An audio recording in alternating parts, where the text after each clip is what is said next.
everyone. So today is day 2 of doing the learning how to render hair in another style. So here I have more of a male base. Last time I had a female base. This time it's a male base. I used a reference off of Pinterest. The reference, as you can see, is right there. It's more of a wig I got from another creator that is best to look at anime or wigs, kind of like what you would see on anime characters, and kind of imagine the hair in 3D parts. So that's kind of what I focused on here, but I did a little something different. I didn't really focus on like big clumps of hair. I kind of drew every individual string, or at least got the basic shape down first, and then I kind of went in with more details. I also found it good that I used gray underneath. For some reason, I'm not sure why, but a lot of artists use gray underneath a drawing before they put their base color down. I'm not really sure why, so I can't really give you the explanation, but that's something I heard and I wanted to try out to see if it made a difference in my art. I started adding base color around the edges of my hair where the hair is closest to the skin. I'm not really sure why. I heard from another tutorial from another creator that that's something they like to do, and I wanted to try it out because here the whole thing about me doing this whole vlog process thing is for me to find a style of rendering, especially with the hair and how to draw hair. That's kind of in the same category. And so that's why I'm just trying to try out different things from different creators and kind of like add all the tips in one video and see which one I like best. I feel like this came out pretty well though. Here I'm adding base color down. I feel like it came out pretty well. I think that the hair was more detailed. Well, I don't say more detailed because the last one was detailed, but I think that, how can I put this? I think that it is more defined than the last one. And so I think that's what I like about this. And I'm going to continue using what I use on this hair, like getting the basic shape of the hair down and then adding the little details. And I think a great reference is important. Maybe the last one didn't turn out so great because that was my first time trying out that particular style of hair for the first time, and it was a bit complicated. So the thing how I handled that was I went ahead and picked out a bunch of hair references on Pinterest similar to the reference I used today, and I have them saved, so it's going to be around about 5 days I have saved references before I look for some more. But I think that would be very helpful, looking for references ahead of time and not just having to rush and pick one so I get the video out. But I feel like that was very important.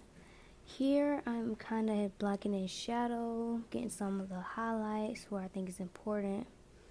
And I kind of remembered that I did not decide on a light source. And so I'm glad I figured, I reminded myself to pick a light source before I got too deep in detail with the shadowing again. But I ended up remembering and kind of blocked in the shadow, well, not the shadow, but like the highlights. And honestly, I don't know why I even bothered to do this process if I'm just going to ignore it anyway. The first part I didn't ignore, and I'm kind of glad that I saved where the light source is going to come from, like the particular area, so I can go back and look at it to know where my shadows are going to be. And so basically the highlights, I'm coming in and adding some more shadow similar to the base color, just a bit darker. If I'm not mistaken, I think this is where I start to go over the sketch layer. Also, a fellow artist recommended me to try ISPS paint, and I tried it, so I've tried it out. I think ISPS paint is good. I honestly do. I think it's very good for what I'm trying to do now. I like how the brushes work. Also, I got some brushes from the online brush shop, I guess you can say, because I'm not very familiar with ISPS paint. I started off with ISPS paint, but I later on moved to Procreate, where I thought that would be, I thought, everything on there would be better. When it comes to brushes on ISPS paint, I absolutely love them. And if I could transport them, like the ISPS paint brushes, to Procreate, I would love that, because then I can have that brush, because the rendering brush on here that I used on ISPS paint is so much better than the one I used on Procreate. I won't say it blends a lot, and I kind of like that, but then it also can be more of a hindrance too, because as later on in the video you'll see when I'm trying to add the highlights after the shadow, and it was kind of getting mixed in with the shadow. And I guess that could probably be solved if I did it on another layer. I'm not sure. I didn't really try out. Oh, and here I am blocking in the highlights, but I couldn't really see where the highlights would be because it kept blending in with the shadows. But I think that could be fixed if I used another layer. I'm quite sure it could be fixed if I used another layer. I didn't necessarily try it because I would go in and add more highlights, so it didn't really matter at that point. I just wanted to know where the highlights would be. That was mainly my whole purpose of blocking in the highlights at that particular moment. But today I would rate ISPS paint. I would probably give it a good 8. A good 8 out of 10. It was a couple issues that I had, and the main one was me figuring out the whole app again, because I didn't really know where the reference window was. I had to figure that out. I didn't really know how to import brushes, and I'm like, oh my goodness, I'm getting ads in the middle of recording, so I'm having to stop the recording, cut out some of the ads. I'm like, I don't like ads. So that was like mainly my main reason why I gave it an 8. I like the online shop though. I like that I could just get brushes from other creators, and on Procreate you can't. You kind of have to make your own brushes, and for beginners like me, you don't really know how to make brushes, so you go from different tutorial after tutorial, or going to online websites and download other people's brushes, but it's not exactly what you want and you don't know how to fix it. I kind of don't like that about Procreate, but on ISPS Paint, you can pick brushes that give you examples, the different textures. So that's something I like. I mainly like the whole idea of trying out someone else's brush instead of trying to figure out how to work the brush settings all on your own. I also feel like the color wheel on ISPS Paint is better on Procreate. I'm not really sure, but to me it seems like it has more colors. And this is going to sound crazy, but I feel like it has more colors, or at least I can tell the difference between the colors better on ISPS Paint than I can on Procreate. Again, I didn't really know how to work the app, so if you have any other tips on ISPS Paint, that would be very, very helpful. Another thing that I liked about ISPS Paint is that you can post your art. I was like, oh, okay, that's so cool. And I didn't realize they had an update on ISPS Paint, so I thought that was pretty cool too, that they updated the app. On Procreate, they don't really do any updates, although I enjoy not having ads come up at random times. I've greatly appreciated that. And if any of you guys are wondering, during the whole process, I didn't use any of the blur brush and none of the drawing. I kind of don't like the blur. I don't really like to smudge and blur. I feel like it kind of takes out the whole purpose of rendering, or it makes it look kind of I feel like I would rather go in and pick every individual color than having to smudge or blur. I just feel like it gives it a unnatural texture, I guess you could say. But it was one other thing that I didn't really like about Ice Beams paint that I prefer Procreate. Is because with Ice Beams paint, when you're using the eyedropper tool, you can't really pick in between colors. I would prefer the pixel, where I could kind of like choose one individual pixel that's kind of in between the base color and the shadow color that I laid down, so I can kind of blend it. They might have that on Ice Beams paint. Again, I probably don't know about it because I don't know how to use Ice Beams paint. So if they do, that'll be a big help, and I hope that I would be so grateful if you guys could, comment down below and tell me how that works, if you can do it. I'm not sure if you can or can't, but that was one thing that I disliked about Ice Beams paint and why they get an 8 out of 10.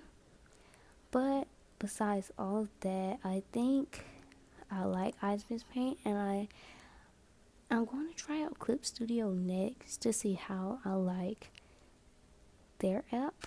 I use Clip Studio for maybe a couple drawings, but not really a lot of drawings because I don't really know how to work Clip Studio, so that would be another experiment. Like, I experiment with Ice Beams paint. So I think I'm going to use Clip Studio next and see how I like some of their brush features. I know that you can go and find other people brushes and bases, like head bases and different poses, and I think that would be very helpful for me, so I won't have to draw down every single head, and I could just like paste a head base and then draw the hair on there. And I think that'll be easier than what I'm doing now, although I don't know if it'll be as helpful. But if you guys think I should try out Clip Studio paint, comment down below. I think I'm going to try it though. But anyway, I'm going to let you guys finish the rest of the video. I'm going to explain the process really quick though. At the end of the video, I forgot to record, so I'm going to explain what happened there as soon as I kind of get to that part. But here you can see, sorry my bottle fell, but here you can see I was looking for the hairbrush I downloaded. Well, you can see I had a hairbrush that I downloaded. That was something I'm going to use later on in the video. I decided to use the airbrush with the add. I put the layer on add to make a better highlight, because as I mentioned before, the rendering brush I used didn't really give me good highlights, so that's why I went in with the add layer. I think add layer is good, but I want to know if I can maybe not use I wonder if I have to use an add layer to get better highlights. But if you have any tips about lighting and how to add better highlights in hair, please let me know. I need it. I really do. So that was pretty much it about Ice Beams paint. I did enjoy it. I felt like the process was so much smoother than it was on Procreate. I feel like it saved me a lot of time, especially with the brushes I use now. So maybe rendering on Ice Beams paint is better in Procreate. Let me know down in the comments, and maybe we could put that to the test. Well, I'm gonna let you guys finish watching the video in peace.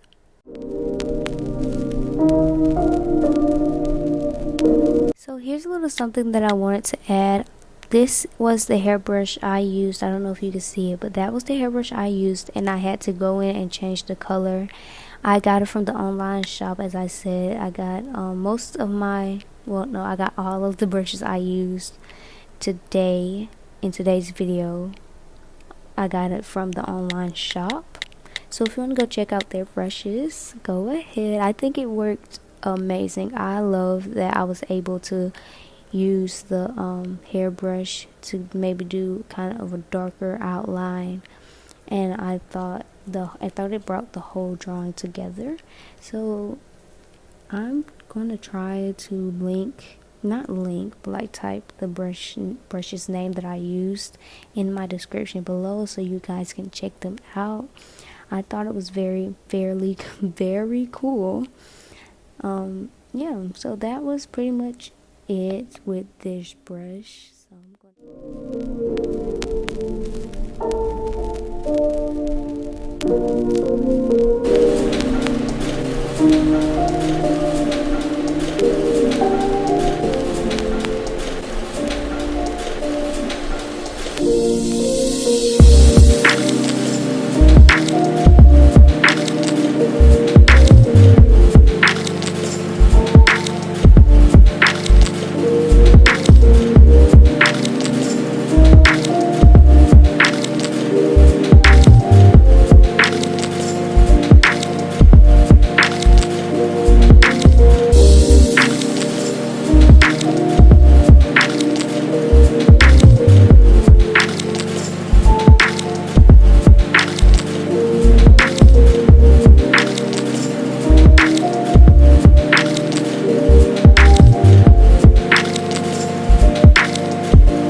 Okay, so here's where I forgot to record the process.